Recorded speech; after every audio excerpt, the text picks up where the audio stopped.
What's up, guys? Welcome back to episode 7 of the Two Guys Talk Sports podcast presented by Mr. G's Podcast Productions. We're back for yet another week of sports, and we're going to be starting things off with number of the week. And this week, the number of the week is 4 as the Boston Bruins sweep the Carolina Hurricanes and the Golden State Warriors sweep the Portland Trail Blazers.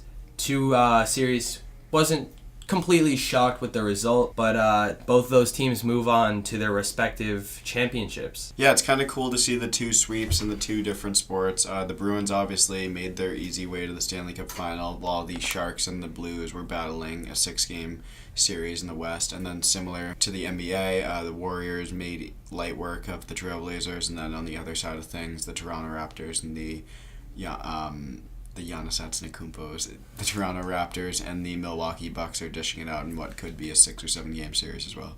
Yeah, and I think the most telling statistic from the Warriors series, despite the fact that Steph Curry, in the absence of Kevin Durant and DeMarcus Cousins, scores the most points ever in a playoff sweep of 4 games. I think he had 178 total, which is incredible. But the Trailblazers blew 3 separate 17-point leads, I believe all in the third quarter of the games, and you just can't do that in the playoffs, and especially against a team like Golden State. Yeah, I really don't understand how Portland kept blowing these leads. I remember watching Game 4, at least the first half, and the Blazers were just absolutely manhandling the Warriors, and then the second half comes on, and they're just playing like B-team 6th grade basketball, and they're just, I mean, if you do that against the Warriors, they're going to come back, and obviously they did. Let me break it down for you real quick, Brendan. The heart and soul of your team, Damian Lillard, completely ineffective all series. You have Myers Leonard, granted he had the game of his life, but Myers Leonard is leading your team in scoring in an elimination Myers Leonard is game. a god, don't you dare speak down on Myers. And Damian Lillard tells the media that he has an injury, separated ribs, after Kevon Looney fell on him during Game 2 or Game 3. To me, this screams BS. I really just can't see that. I think it's like when LeBron was down 3-0 to the Warriors, showed up to the Game 3 press conference post-game wearing a soft cast on his hand saying that he injured it. I really don't buy it. I think this is a pretty cheap way for Damian Lillard to go out, especially after a great run in the playoffs that he's had. It's just an embarrassment. Yeah, this doesn't diminish anything what the Blazers did this year. They definitely slapped around the Thunder in the first round. They ended up coming out on top over the Denver Nuggets. But then, I mean, you make it to the Western Conference Finals, you're feeling good, and then you just put on this terrible display in front of the whole world to see against the Warriors, and you just get swept right and miss your chance for the NBA Finals. Personally, my favorite part of every weekend the last few weeks has been May Madness in college lacrosse. We were back with another great weekend of games, and we saw 3 of these games actually go to overtime. The 4th one, Penn State versus Loyola, not as close, but overall, I think a great slate of games this weekend. Kicking it off, we had Maryland losing to Virginia in overtime, 13-12. Maryland was actually up 12-7 at one point during this game with about 6 minutes remaining. Virginia goes on an absolute run. This game was not without some controversy. There was a shot at the end by, I believe, Dox Aiken of Virginia, which went off the crossbar. The referees ruled it a goal, and if you may not know this, but college lacrosse does not have a replay system in place, so the call on the field stood. That sent the game to overtime. Virginia was able to pull it out in OT. Yeah, I wasn't really surprised with this one. I knew Maryland was going to make it past the first round. I mean, people thought it was going to be an upset over Towson, but we kind of predicted that. Maryland's always a strong team, but coming into this second round against Virginia, who I really think is going to make the national championship this year and possibly even win, Virginia's a tough team. I mean, like you said, they had their trouble at times with Maryland, but they ultimately come out on top in this one. Yeah, I think that Maryland was definitely a tough out. I thought that the committee kind of gave them a tough seeding. They left them unseeded, actually. Gave them a kind of home game against Towson. But then they had to go up against this Virginia squad, and they just proved to be a little bit too much. So Maryland's season comes to an end. The second game of this day was Duke versus Notre Dame, another OT game. Joe Robertson stuck the game winner to put Duke over the top, 14-13. This game was probably one of my favorite of the weekend. We saw Ryder Garnsey really return to form. He scored 2 absolutely incredible backhand goals. And I really just think that this was probably my favorite game to watch. Unfortunately, Duke's number 2 defenseman went down with a pretty gruesome leg injury. He's done for the year.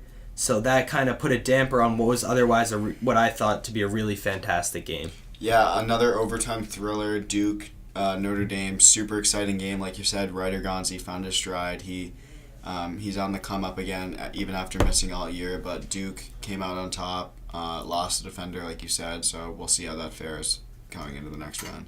Yeah, I think that I was honestly surprised. He went down in the third quarter. The game was pretty close. I was surprised that Duke was actually able to hang on and win this, because just with an injury that devastating, first of all, it messes with you mentally, but also it's your number 2 defenseman. You have to have a next man up mentality, which I think is kind of difficult to attain, especially in an NCAA quarterfinal game. And they were able to do it, so props to them. I thought that was really impressive. The third game of the weekend, kicking off Sunday, was Penn State versus Loyola. I think I've been thinking this all year, but Penn State really proved in this game they are a legitimate offense. They are a very scary team for anyone to match up with. And they showed that. They beat Loyola by 7 goals, 21-14. Pat Spencer finishes with 11 points, but guys like Mac O'Keefe tied the NCAA tournament record with 9 goals. One interesting fact that I think I pulled out of this game personally, Loyola's goalie, Jacob Stover. There have been 3 players in the history of college lacrosse to score 9 goals in a game. Jacob Stover has been the goalie in 2 of those games.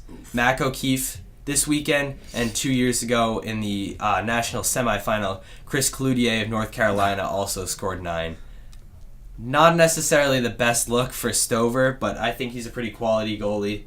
So we'll give him a pass for that one. But like I was saying, Penn State, completely legit offense. I thought they played pretty solid defense as well in this game. I wouldn't say they limited Pat Spencer, but they pretty much shut down everybody else. Yeah, not going to blame Stover. I mean, this Penn State offense has been embarrassing teams all year, so definitely not fun letting 2 players get 9 goals on you in separate games. But I mean, obviously, like I said, it was a tough matchup.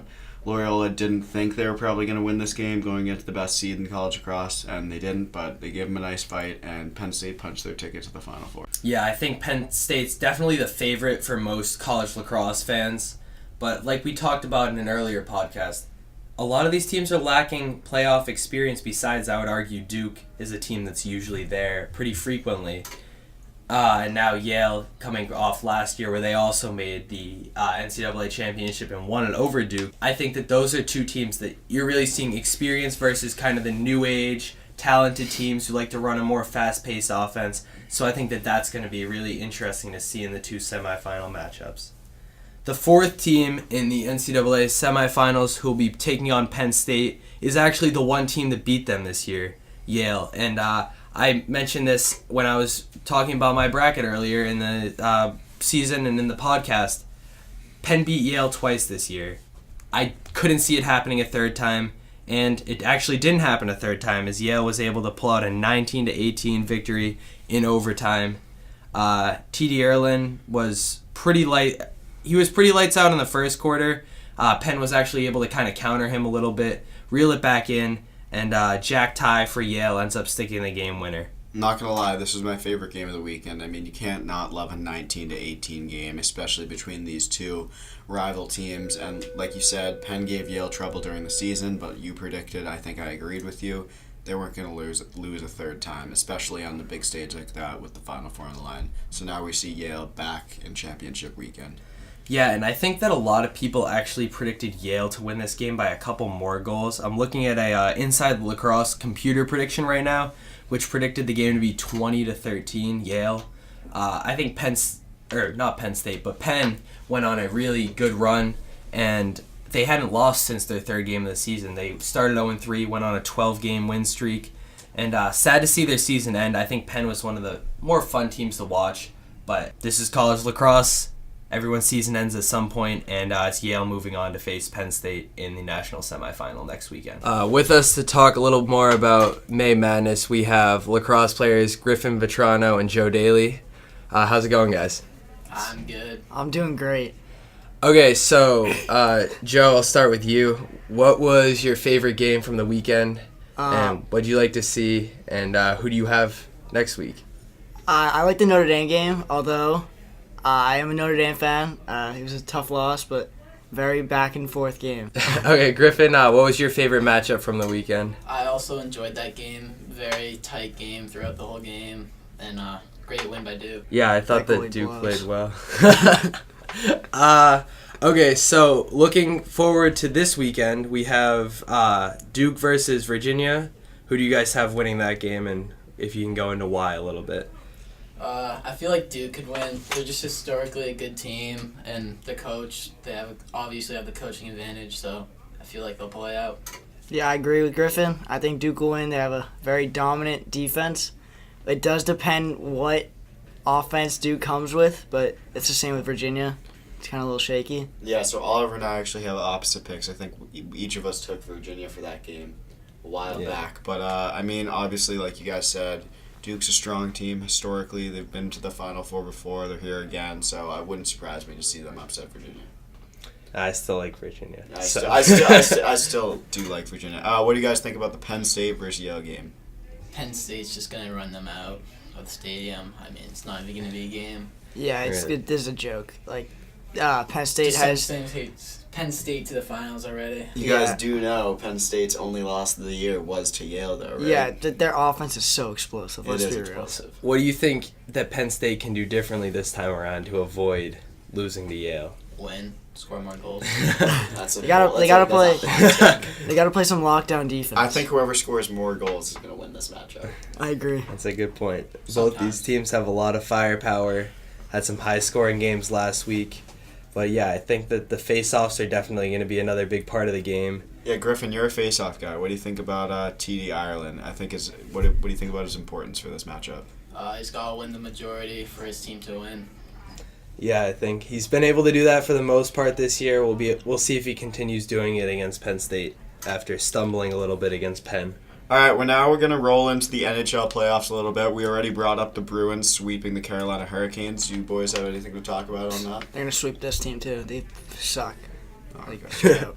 I mean, I think it'll be a close series. I still have Bruins in 6. The only thing that St. Louis has going is their goalie. He's a brick wall. Yeah, Jordan Binnington has been an all-star this whole playoffs. Like we said, the St. Louis Blues beat the San Jose Sharks in 6 games. That looked like a tight series from the beginning, but then in the past 2 games, the Blues just kind of ran away with it. What do you think, Oliver? Yeah, I think this definitely should be a good series. One interesting side story that I saw while watching the news last night.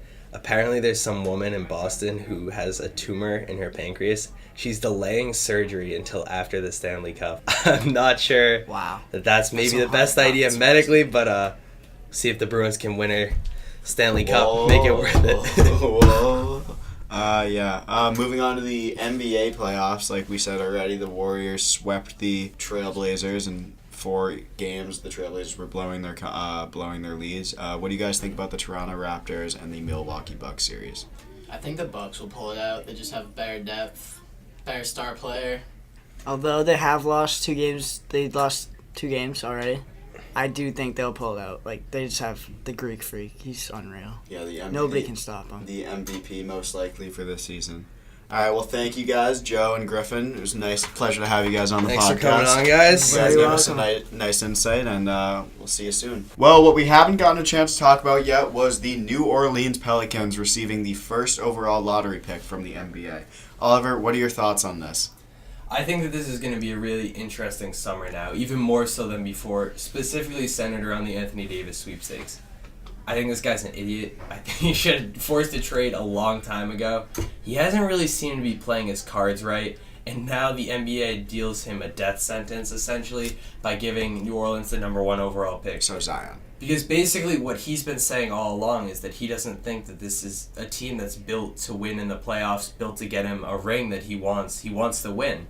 And he thinks that going to a team like the Lakers or maybe the Celtics would give him a better shot at doing that. And now the NBA is giving the Pelicans a future, or the ability to have a future in their hands, whether they trade that pick or they end up taking, will most likely be Zion. I really can't see them going in any other direction. Yeah, this draft lottery definitely has me raising some questions for this summer. Will the Pelicans get Zion, then possibly trade Anthony Davis for someone? Possibly RJ Barrett, I'm seeing, and other picks. Will Anthony Davis choose to stay now with Zion and maybe get another trade going and bring another young person in? I don't know. It raises a lot of questions for this NBA this summer. Personally, I think what I'm more excited to see is what the Grizzlies do at number 2. I think that they're going to go Ja Morant. I do too. I personally, this is a hot take, but I think that Ja Morant's a better prospect than Zion Williamson in terms of the impact that he can have in the NBA. I agree.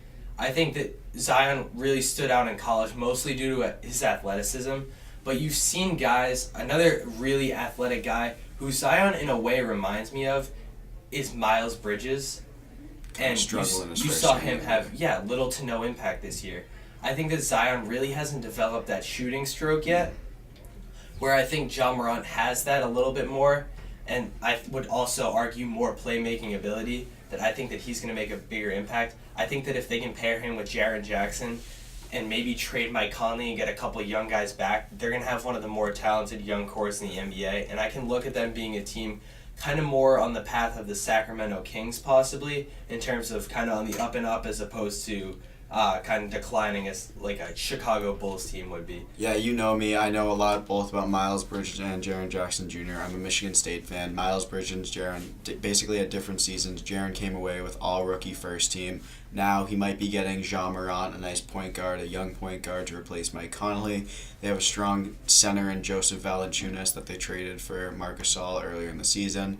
So like you said, the Grizzlies are slowly but surely building up their team. The Knicks actually ended up with the 3rd pick, so they can't be too angry. I know they did want Zion because they really wanted to pair Zion, Kyrie, and Kevin Durant. We still don't know about the other two if that's going to happen. But now this raises the question what the Knicks will do and whether they'll trade for something else or if they will take that 3rd pick and possibly get RJ Barrett. I've seen some stories about, I don't remember correctly if it was the Knicks or the Pelicans, but one of those two teams putting the number 1 and number 3 picks together and selecting RJ Barrett and Zion Williamson and keeping them together. I think that's a pretty interesting proposition, but obviously I doubt either of those teams would be too eager to part with their top 3 selection, especially when it's a guy who's, if you're getting RJ Barrett at number 3 overall, I think that that's a guy a lot of years that would go number 1 or number 2 overall. Yeah. So you're really getting a steal with the 3rd pick. And so I think that both teams are going to be kind of reluctant to give up that selection, so it'll be interesting to see how that plays out. Yeah, it just keeps raising the question like we've been talking about. This should be a very, very interesting summer of free agency and of trades. You mentioned, Brendan, first team all rookies a little bit earlier. I want to know, who's your rookie of the year? In my biased opinion, Trae Young. I honestly thought you were going to go Luka, but I would have to agree with you. I think Trae Young's probably the better player. See, this is where I have conflict with myself because Luka, we saw lighting it up the first half of the season. He was making half-court shots, incredible fadeaway three-pointers, looked like the young Dirk. But then he just really slowed down in the second half of the season. I mean, the Mavs weren't really playing for anything, but neither were the Hawks. And you just saw a lot of Trae Young highlights. He was putting up numbers game in, game out. So, I mean, it's nice to see a nice rookie battle for the Rookie of the Year, but I do believe that Trae Young edges out this year's Rookie of the Year. Yeah, I think when you look at both guys' seasons as a whole, I think I would agree. I'd say they're pretty even. Maybe a slight edge to Luka in terms of the impact that they had. However, when the season was over and both guys could have kind of turned it off and shut it down for the year, you saw Trae Young really step up his game. I saw there were multiple games that he had game winners. I think he had 40 points plus one night. And that goes to show that Trae Young's a competitor. Trae Young's a dog. He wants it so much more than every other guy on the floor, and you can see that night in and night out. I don't really get that impression when I look at Luka. I think Luka kind of gave up towards the end of the year, and it's a little bit of a difference going from being in contention in Europe last year to being on a really mediocre NBA team this year. To be fair, I don't think anyone saw Luka or Trae Young really being this good this early on, which makes it a really tight Rookie of the Year race, but overall I give the edge to Trae Young. Moving on in the sports world, the Champions League final is set for June 1st between the Tottenham Hotspurs and versus the Liverpool Reds. So, Oliver, it's looking like it's shaping up to be a Premier League Champions League final between Liverpool and Tottenham. Obviously, we've seen these teams face off a couple times this year, but what are your thoughts on this one? Personally, from what I've heard, both Mohamed Salah and Roberto Firmino supposed to be back for the Champions League final. And correct me if I'm wrong here, but I think Harry Kane will be as well after suffering that ankle or lower leg injury early on in the year. So that definitely adds a level of complexity to this matchup, I think, because Harry Kane hasn't been around most of the season. So there's the question of whether any of these guys are fit to return to full form and really play at that level that we all expect of them. But if they do, I think that this could potentially be one of the best Champions League finals in recent memory. I think that this is a really even matchup when everyone's healthy. And you saw Tottenham eliminate, without Harry Kane, keep in mind, first of all, Ajax, but also the Premier League champion, Man City. And so I think that that's a really impressive feat. And then you also saw Liverpool come back from down 3-0 against Lionel Messi and FC Barcelona. So I think both these teams are really talented, definitely deserve to be in the final. Yeah, returning these players for both teams is crazy. Mo Salah was out with that concussion for the Champions League semifinal. Firmino's been kind of tattered with injuries all season, and Harry Kane is finally back from that long injury. So it should be nice to see these three superstars returning to their teams, and I will expect all of them to make an impact. Yeah, it would be interesting to know, I'm not very sure, you may actually know this, but what the scores were of the other matchups between Liverpool and Tottenham this season. Oh, so both matchups this year, Liverpool actually beat the Spurs 2-1, which raises the question, because we talked about earlier in the college lacrosse world how Yale lost to UPenn twice this year, and then they beat them the third matchup. Liverpool beat Tottenham twice this year, and now this is their third matchup. What do you think? Well, I could be wrong here, but I'm fairly sure that Harry Kane actually wasn't available in either of those games. Assuming he's fit to return to form and really play well in this game, I'm taking Tottenham in this one. I think that Son could potentially have a really nice game. Sonaldo. Yeah, and I also think that Harry Kane will probably get one, whether it's from the spot or a goal within play.